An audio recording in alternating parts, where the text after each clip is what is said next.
కీడైన దరి చేరక నన్ను తండ్రిగా కాచావు, నీకు వందనాలు స్తోత్రాలయ్యా. ఎడారి వంటి జీవితంలో దేవుడు చేసిన ఆశ్చర్య కార్యాన్ని జ్ఞాపకం చేస్తున్నామండి.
లేని నా బ్రతుకుని నీ కృపతో నింపావు, నీకు వందనాలయ్యా.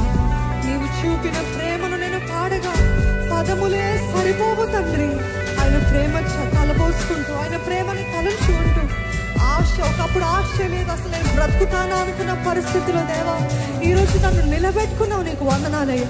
నేను చచ్చిపోతే బాగుండు అనుకున్న పరిస్థితిలో దేవా మరణ పాశం నుండి నన్ను విడిపించి దేవా ఈరోజు నీ కృప చేత నన్ను బ్రతికించిన నీ ప్రేమను బట్టి నీకు వందనాలు ప్రభువా, స్తోత్రాలయ్యా.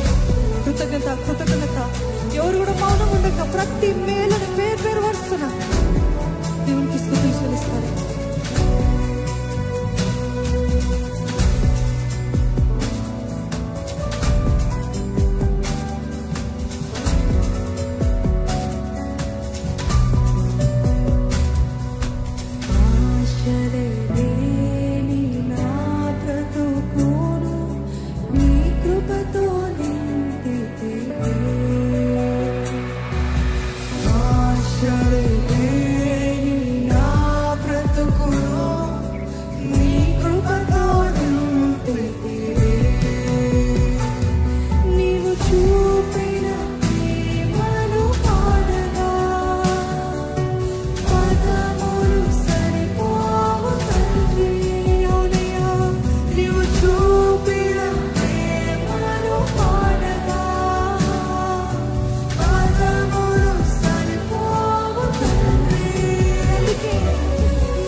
వారికి జ్ఞానమునిచ్చి వారి తలని లేవనెత్తే దేవుడు. బలవంతుని సిగ్గుపరచడానికి బలహీనులు ఎన్నుకునే దేవుడు అండి. ఈరోజు దేవుని సన్నిధిలో మీరు అల్పముగా ఉండొచ్చేమో, అల్పులుగా కనబడచ్చేమో, నాకు చాత కాదనుకున్న పరిస్థితులు ఉన్నారేమో. కానీ దేవుడు ఆ రోజు గిద్యోని పిలుస్తున్నట్టు పరాక్రమము కలిగిన బలాఢ్యుడా అని దేవుడు నిన్ను పిలుస్తున్నాడు, మిమ్మల్ని పిలుస్తున్నాడు. నిన్ను నీవు చిన్న చూపు చూసుకుంటానేమో, కానీ దేవుని దృష్టిని ఎదుట వేరుగా ఉంది. పరాక్రమం కలిగిన బలాఢ్యుడా అని నేను పిలుస్తున్నాడండి. He sees you differently. He sees you strong. He sees you as an overcomer. He sees you victorious. దేవుడు చూసినట్టు మీరు చూసుకోగలుగుతారా? మీ దృష్టిని మార్చుకోగలుగుతారా? నేను ఎంతసేపు బలహీనుడిని, జ్ఞానము లేని వాడిని అనుకోవడం కాదు. నా దేవుని దృష్టిలో నేను ఏ రీతిగా ఉన్నాను ఆ రీతిగా చూసుకుంటాను. You are precious in God's sight. నువ్వు ఎంతో విలువైన వ్యక్తివి దేవుని దృష్టిలో.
ప్రతి ఒక్కరూ